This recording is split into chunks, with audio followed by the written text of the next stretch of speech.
श्रीमद्रामायणे वाल्मीकीये आदिकाव्ये युद्धकाण्डे 27 सर्गः।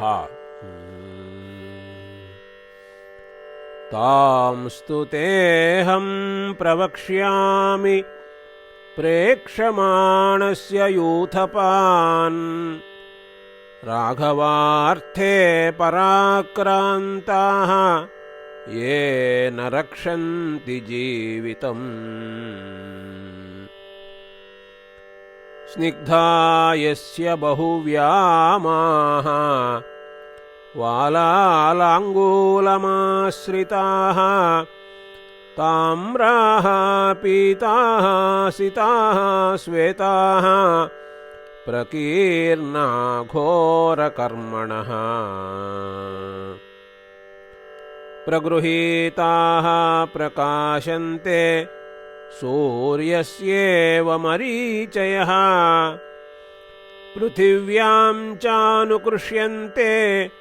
हरो नामैष यूथपः यं पृष्ठतोऽनुगच्छन्ति शतशोथसहस्रशः द्रुमान् उद्यम्य सहसा लङ्कारोहणतत्पराः यूथपाः हरिराजस्य किङ्कराः समुपस्थिताः।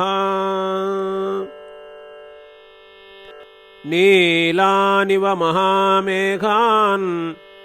तिष्ठतो यांस्तु पश्यसि असिताञ्जनसङ्काशान् युद्धे सत्यपराक्रमान् असङ्ख्येयान् अनिर्देश्यान् परम्पारमिवोदधेः पर्वतेषु च ये केचित् विषमेषु नदीषु च ये ते त्वाम् अभिवर्तन्ते राजन् वृक्षाः सुदारुणाः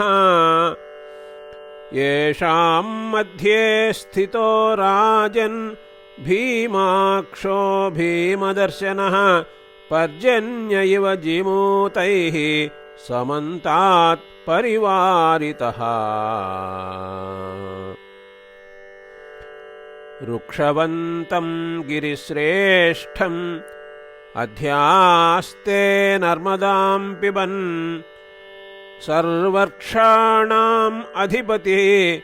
धूम्रो नामैष यूथपः यवीयानस्य तु भ्राता पश्यैनं पर्वतोपमम् भ्रात्रा समानो रूपेण विशिष्टस्तु पराक्रमैः स एष जाम्बवान् नाम महायूथपयूथपः प्रक्रान्तो गुरुवर्ती च सम्प्रहारेष्वमर्षणः एतेन साह्यं सुमहत् कृतं शक्रस्य धीमता दैवासुरे जाम्बवता लब्धाश्च बहवो वराः आरुह्य पर्वताग्रेभ्यः महाभ्रविपुलाः शिलाः मुञ्चन्ति विपुलाकाराः न मृत्योरुद्विजन्ति च राक्षसानां च सदृशाः पिशाचानां च लोमशाः ये तस्य सैन्या बहवः विचरन्त्यग्नितेजसः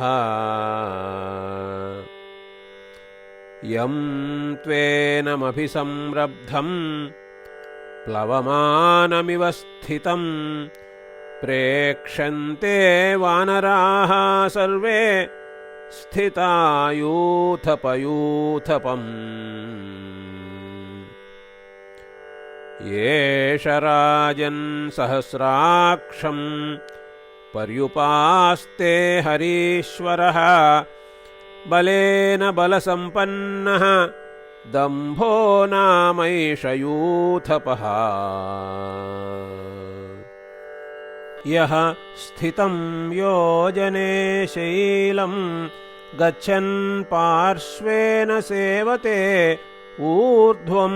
तथैव कायेन गतः प्राप्नोति योजनम् यस्मान्न परमं रूपं चतुष्पादेषु विद्यते श्रुतः सन्नादनो नाम वानराणां पितामहः येन युद्धं पुरा दत्तं रणे शक्रस्य धीमता पराजयश्च न प्राप्तः सोऽयं यूथपः यस्य विक्रममाणस्य शक्रस्येव पराक्रमः येष गन्धर्वकन्यायाम् उत्पन्नः कृष्णवर्त्मनः तदा दैवासुरे युद्धे साह्यार्थं त्रिदिवौकसाम् यस्य वैश्रवणो राजा जम्बूम् उपनिषेवते यो राजा पर्वतेन्द्राणां बहुकिन्नरसेविनाम् विहारसुखदो नित्यं भ्रातुस्ते राक्षसाधिपा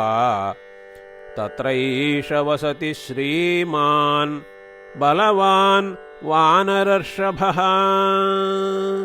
युद्धेष्वकथनो नित्यं क्रथनो नाम यूथपः वृतः कोटिसहस्रेण हरीणां समुपस्थितः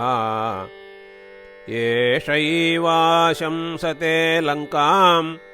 स्वेनानीकेन मर्दितुं यो गङ्गाम् अनुपर्येति त्रासयन् हस्तियूथपान् हस्तिनां वानराणां च पूर्ववैरम् अनुस्मरन् येष यूथपतिर्नेता गच्छन् गिरिगुहाशयः गजान् योधयते वन्यान् गिरींश्चैव महीरुहान् हरीणां वाहिनी मुख्यः नदीं हैमवतीमनु उसीरबीजम् आश्रित्य पर्वतं मन्दरोपमम् रमते वानरश्रेष्ठः दिवि शक्र इव स्वयं येनं शतसहस्राणां सहस्रम् अनुवर्तते वीर्यविक्रमदृप्तानां नर्दतां बलशालिनां स एष नेता चैतेषां वानराणां महात्मनाम् स एष दुर्धरो राजन् प्रमाथी नाम यूथपः वातेनेवोद्धतं मेघं यमेनम् अनुपश्यसि अनीकमपि संरब्धं वानराणां तरस्विनाम् उद्धूतम् अरुणाभासं पवनेन समन्ततः विवर्तमानं बहुधा यत्रैतत् बहुलं रजः ये ते सितमुखा घोराः गोलाङ्गूला महाबलाः शतं शतसहस्राणि दृष्ट्वा वै सेतुबन्धनम् गोलाङ्गूलं महावेगं गवाक्षं नामयूथपम् परिवार्याभिवर्तन्ते लङ्कां मर्दितुमोजसा भ्रमराचरिता यत्र सर्वकामफलद्रुमाः यं सूर्यस्तुल्यवर्णाभम् अनुपर्येति पर्वतम् यस्य भासा सदा भान्ति तद्वर्णा मृगपक्षिणः यस्य प्रस्थं महात्मानः न त्यजन्ति महर्षयः सर्वकामफला वृक्षाः सदा फलसमन्विताः मधूनि च महार्हाणि यस्मिन् पर्वतसत्तमे तत्रैष रमते राजन् रम्ये काञ्चनपर्वते मुख्यो वानरमुख्यानां केसरी नाम यूथपः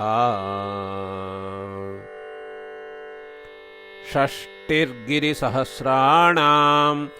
रम्याः काञ्चनपर्वताः तेषां मध्ये गिरिवरः त्वमिवानघा रक्षसाम् तत्रैते कपिलाः श्वेताः ताम्रास्या मधुपिङ्गळाः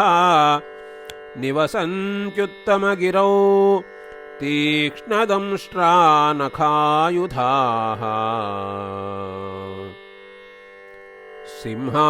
इव चतुर्दंष्ट्राः व्याघ्रा इव दुरासदाः सर्वे वैश्वानरसमाः ज्वलितासि विशोपमाः सुदीर्घाञ्चितलाङ्गूलाः मतमातङ्गसन्निभाः महापर्वतसङ्काशाः महाजीमूतनिस्वनाः